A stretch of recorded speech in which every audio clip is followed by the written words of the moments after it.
Bonjour et bienvenue dans l'émission Pourquoi Padré. Aujourd'hui, une question de Lucien. Bonjour, j'aimerais savoir qui et comment on définit ce qu'est un péché. Où trouve-t-on les premières traces de ces notions de péché? Est-ce que les évangiles en parlent? Alors, c'est une question un peu facile, Lucien, mais j'y réponds avec joie. Le péché, retenez bien cette définition, elle est très parlante. Le péché, c'est un acte volontaire qui casse une relation d'amour entre moi et Dieu, moi et les autres, moi et moi-même. Alors, qui définit cela? C'est Dieu, bien sûr. C'est le fameux décalogue, les 10 commandements révélés à Moïse. Mais aussi la conscience, cette petite voix intérieure qui nous permet de discerner le bien et le mal.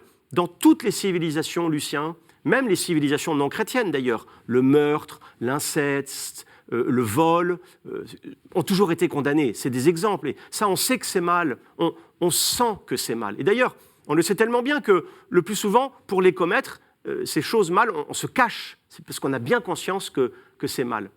La première trace du péché, pour répondre à votre question, elle est au tout début de la Bible, dans le premier livre de la Bible, la Genèse. C'est le péché des origines, le péché originel, celui de nos premiers parents, Adam et Ève, qui commettent un grave péché d'orgueil. Et ensuite, hélas, la Bible en est remplie, pas que les évangiles, la Bible en entier, parce que la Bible, c'est l'histoire de l'homme.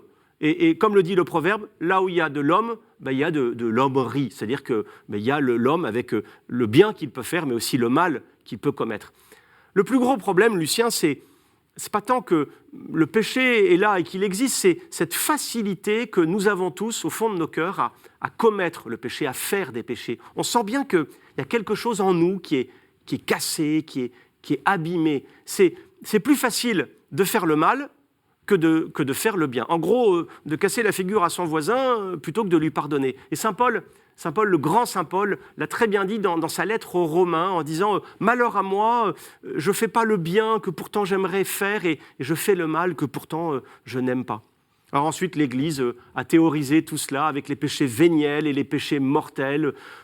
Mais la bonne nouvelle, Lucien, c'est que ces péchés peuvent être noyés dans la miséricorde. La miséricorde, c'est la corde que Dieu tend à notre misère. Tout est pardonnable, Lucien, si on regrette, si on avoue son péché devant Dieu. Et une grande sainte qui a compris tout cela, c'est Sainte Thérèse de l'Enfant Jésus, Sainte Thérèse de Lisieux, qui a dit cette phrase magnifique, on en a fait un chant, un magnifique cantique. « Moi, si j'avais commis tous les crimes possibles, je garderais toujours la même confiance, car je sais bien que cette multitude d'offenses n'est qu'une goutte d'eau dans un brasier ardent. » Magnifique poème de Thérèse de Lisieux. Voilà, merci pour votre question, Lucien. N'hésitez pas, mes amis, à envoyer d'autres questions par email à cette adresse pourquoipadré@ktotv.com ou alors sur les réseaux sociaux avec le hashtag pourquoipadré et puis retrouvez cette vidéo ou d'autres sur le site de ktotv.com. Moi, je vous dis à bientôt.